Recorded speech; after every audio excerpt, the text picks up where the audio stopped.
Hello students, Radhe Radhe. आज से हम लोग बीएससी थर्ड ईयर की क्लासेस स्टार्ट कर रहे हैं और इसमें भी हम सबसे पहले स्टार्ट करेंगे क्वांटम मैकेनिक्स।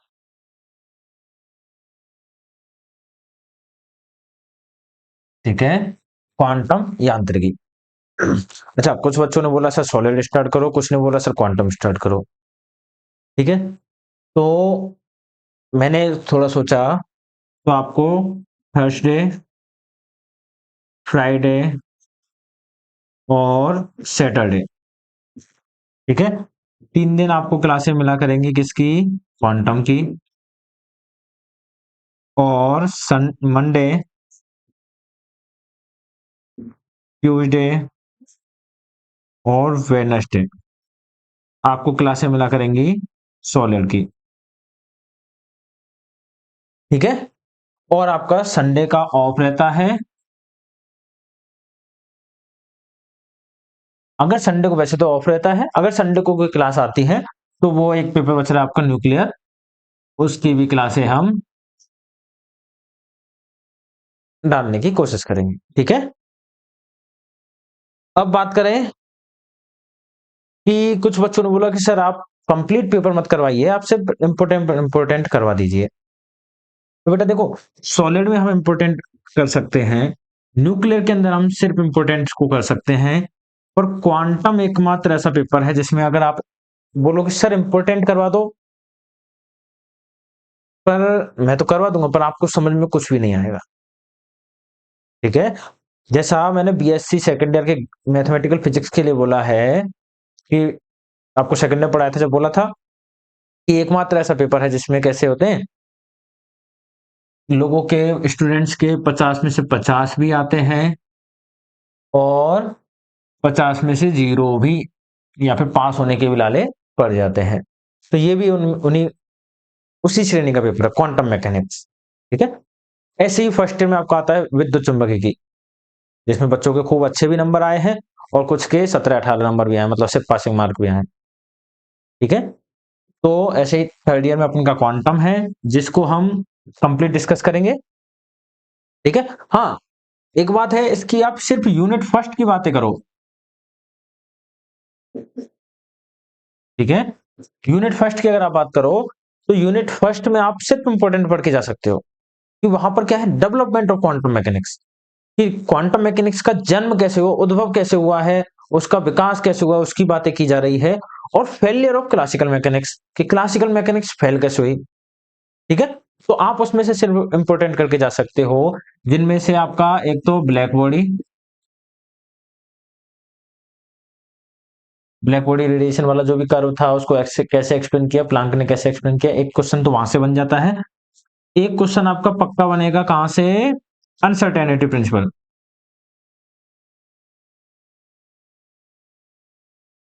ठीक है, अनसर्टेनिटी प्रिंसिपल। ठीक है, उसके अलावा आपका एक जो क्वेश्चन है कहीं से बने तो वो कॉम्पटन वगैरह से या फिर कहीं से भी एक न्यूमेरिकल वगैरह वो बना देता है, पर अनसर्टेनिटी से एक क्वेश्चन पक्का आता है। ठीक है, तो ये मैं डिस्कस करूंगा, न्यूक्लियर में भी आता है एक, वही एक एप्लीकेशन एक न्यूक्लियर के अंदर आ जाएगा, तो हम इसको डिस्कस करेंगे। अनसर्टेनिटी प्रिंसिपल को, इसकी टेंशन मत लो, फर्स्ट यूनिट के इंपोर्टेंट इंपोर्टेंट अपन बाद में डिस्कस कर लेंगे। ठीक है, अभी मैं एकदम जीरो से स्टार्ट कर रहा हूं आपके लिए। देखो नाम में ये मैकेनिक्स, क्वांटम यांत्रिकी, ठीक है, मतलब हम इसका यूज करेंगे सॉलिड और न्यूक्लियर के लिए भी। ठीक है, तो नाभिकीय विभव की बातें करेंगे कि नाभिकीय विभव कैसा होता है, उसके लिए सारी चीजें बात करेंगे, तो वहां पर हम क्वांटम का यूज करेंगे। ठीक है, सॉलिड के लिए आप टाइड बेंडिंग मॉडल वगैरह सबकी बातें करोगे, तो वहां भी आप लोग क्या करोगे, क्वांटम का यूज करोगे। वहां पे हम लोग क्वांटम को डिराइव करने नहीं बैठेंगे, सीधा रिजल्ट यूज करेंगे। क्वांटम के बिना हम आगे नहीं बढ़ सकते, इसीलिए क्वांटम और सॉलिड में पैरेलल में रख रहा हूं। इसमें अगर आप बोलोगे तो हम सिर्फ इंपोर्टेंट इंपोर्टेंट को डिस्कस कर लेंगे, क्वांटम में हम सिर्फ इंपोर्टेंट के सारे नहीं बढ़ सकते, आपको कुछ भी समझ में नहीं आएगा अगर मैं इंपोर्टेंट डिस्कस करने लग जाऊं तो। ठीक है, चलो, तो हम चालू करते हैं, आज से हम श्री गणेश करते हैं क्वांटम मैकेनिक्स का, और वो भी चालू करते हैं जहां से बच्चों का इंटरेस्ट बनता है।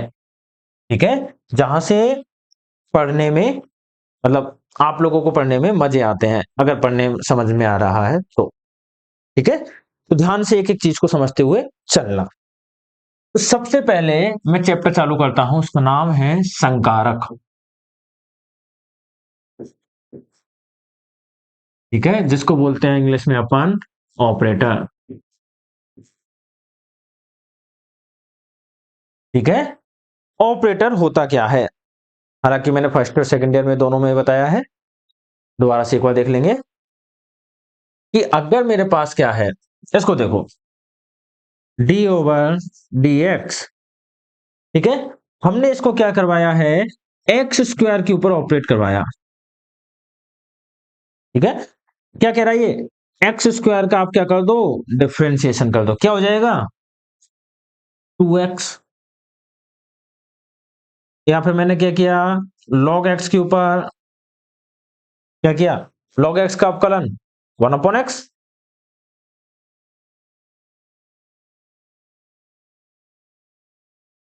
ठीक है, ऐसे ही अगर मैं बात करूं डी ओवर डी एक्स, किसका, e की पावर x का क्या हो जाएगा, e की पावर x।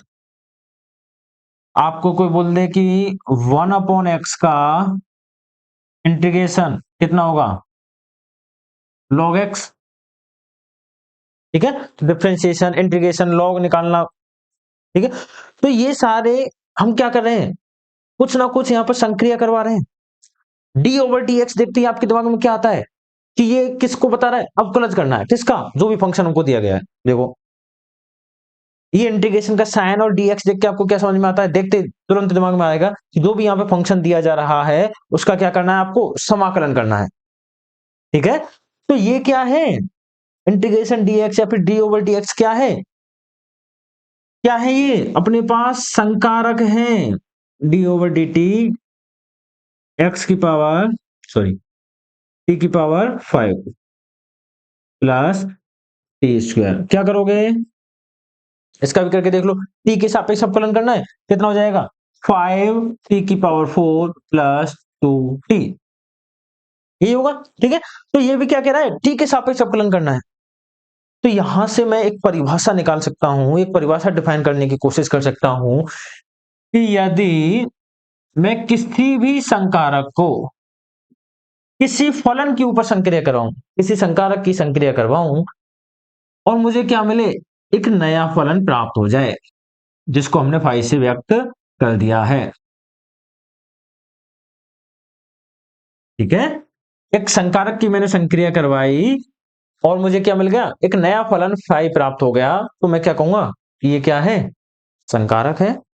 ठीक है, तो अब इसकी परिभाषा कैसे देंगे। ठीक है, कि संकारक है क्या, पहले तो संकारक एक गणितीय साधन है।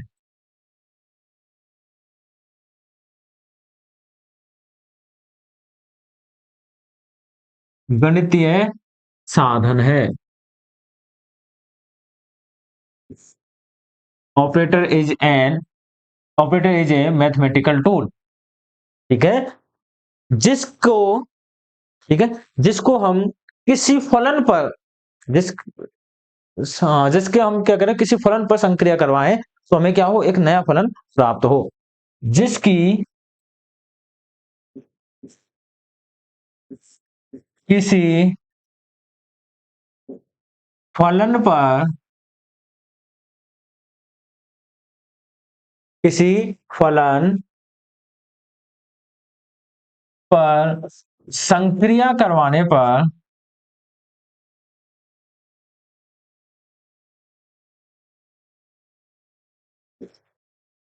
एक नया फलन प्राप्त हो, संकारक कहलाता है।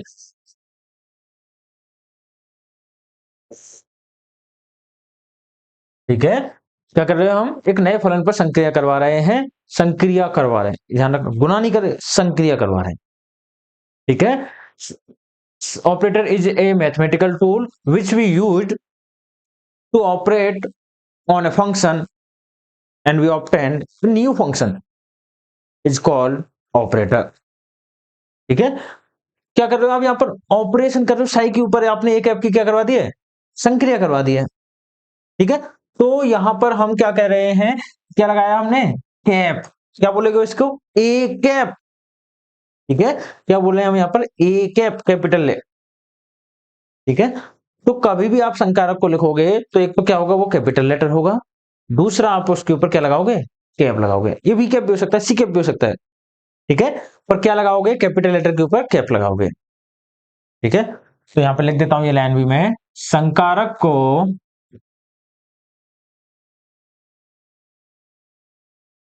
अब मैं यहां पर सिर्फ एक ऐप लिख रहा हूं, है ना, समझ जाना, कैपिटल लेटर और उसके ऊपर कैप से व्यक्त करते हैं।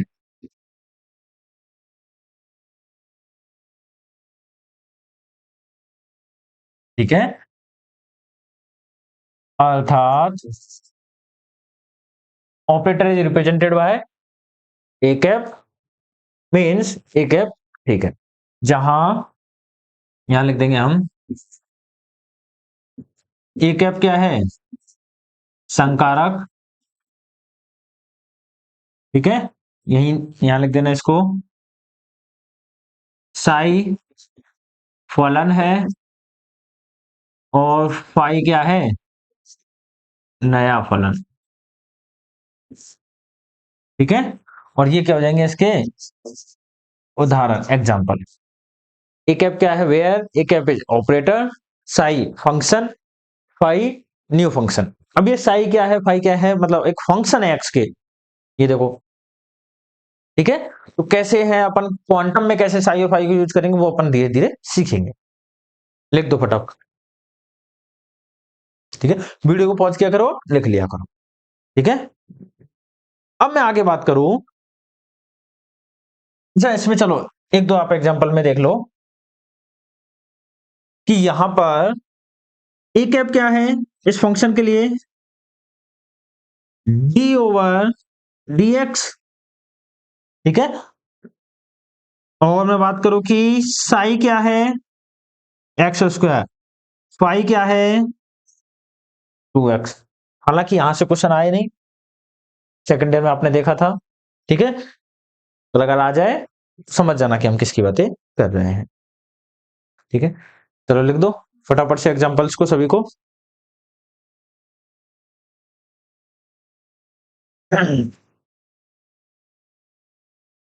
अब हेडिंग डालो, संकारक के प्रकार, टाइप्स ऑफ ऑपरेटर,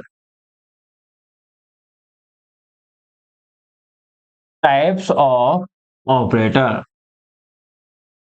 और इसमें पहला प्रकार डालेंगे हम लीनियर ऑपरेटर, रैखिक संकारक।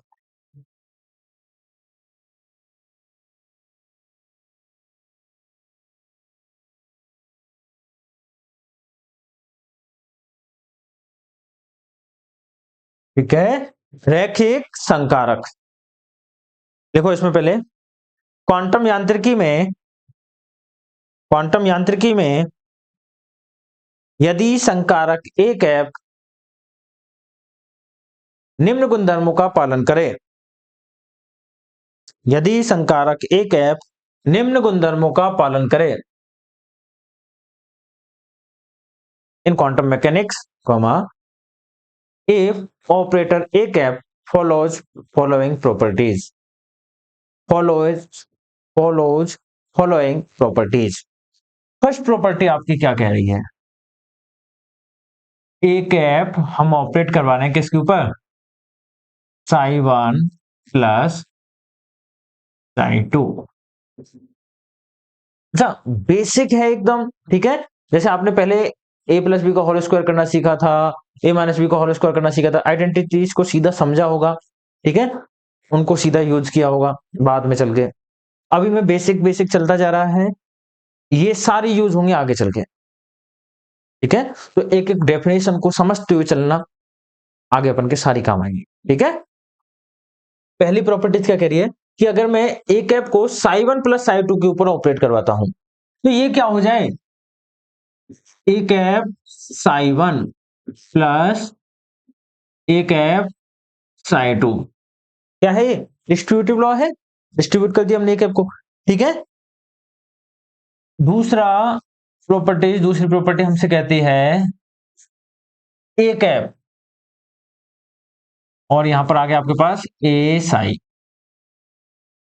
ठीक है, जहां ए क्या है, कोई कांस्टेंट है, जहां वेयर ए कांस्टेंट है, नियत है।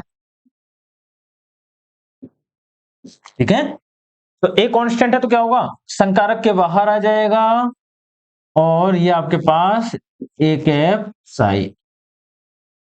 ठीक है, तो हमने क्या लिखा था, क्वांटम यांत्रिकी में यदि संकारक ए कैप निम्न गुणधर्मों का पालन करे, ये गुणधर्म लिख देंगे, तो ए कैप रैखिक संकारक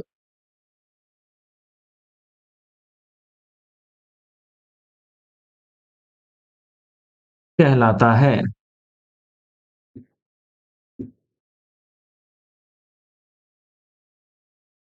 ठीक है, then operator A cap is known as linear operator. ठीक है, then operator A cap is known as linear operator. ठीक है, इसको इन दोनों प्रॉपर्टीज को मैं मिला के एक साथ भी लिख सकता हूं, अथवा करके एक साथ लिख रहा हूं, बस समझ लो, लिखने की जरूरत नहीं है ना, कि क्या कह रहा हूं, ए कैप यहां पर लिख दिया मैंने, क्या, ए psi one plus B Sai to. पहली प्रॉपर्टी क्या कहती है, इसको अपन क्या करेंगे, ए कैप को दोनों के ऊपर डिस्ट्रीब्यूट कर देंगे, तो चलो डिस्ट्रीब्यूट कर दिया हमने, A cap A psi one plus A cap B Sai to. कोई दिक्कत है? पहली प्रॉपर्टी ये रही। दूसरी प्रॉपर्टी क्या कहती है, ए अगर कोई कांस्टेंट है तो ये बाहर आ जाएगा। ठीक है, तो ए अगर कोई कांस्टेंट है तो ये क्या होगा, बाहर आ जाएगा, और ये क्या हो जाएगा आपके पास, A cap psi one plus यहां से क्या होगा, बी बाहर आ जाएगा, और ये क्या हो जाएगा आपके पास, ए कैप साई टू। तो अगर आप दोनों की जगह पर सिर्फ एक इक्वेशन ये लिख दो तो भी आपका क्या है, सही है। अगर आपका रैखिक संकारक इस गुणधर्म का पालन करता है, ठीक है, अगर आपका कोई संकारक एक कैप इस गुणधर्म का पालन करता है, तो भी वो क्या है, रैखिक संकारक है। दोनों को एक साथ लिख दे एक ही इक्वेशन में। ठीक है, समझ गए? एक ही बात है, लिखने की जरूरत नहीं, बस समझ लो एक एक चीज को। ठीक है, 2 बार 3 बार जब इसको पढ़ोगे, आगे चल के यूज करोगे, तो अपने आप धीरे धीरे सारी चीजें क्लियर होती जाएंगी।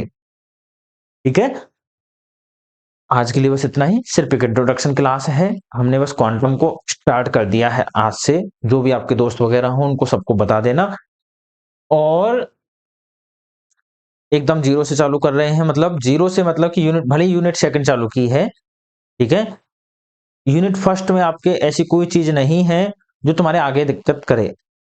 ठीक है, लेकिन अगर यूनिट सेकंड आपने नहीं पढ़ी, आप सीधे यूनिट थर्ड को सॉल्व करने की सोचो, नहीं होगी।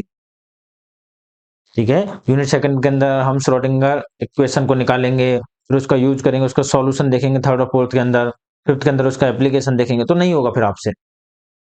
ठीक है, ये आ जाए, उसके बाद हम थर्ड पे पढ़ेंगे, फिर फोर्थ पे पढ़ेंगे। हाँ, आप सॉलिड में अगर आप देखना चाहोगे भैया जो आपका इंपॉर्टेंट टॉपिक लग रहा है आपको, आप सिर्फ उसी की वीडियो देखना चाहो देख सकते हो, इसमें ऐसा नहीं कर सकते। ठीक है, जो भी आपके दोस्त वगैरह हो सबको बता देना, अपनी क्लासेस स्टार्ट हो गई सॉलिड की। ठीक है, चलो फिर, राधे राधे, पढ़ते रहो, और कोई समस्या है तो पूछते रहो।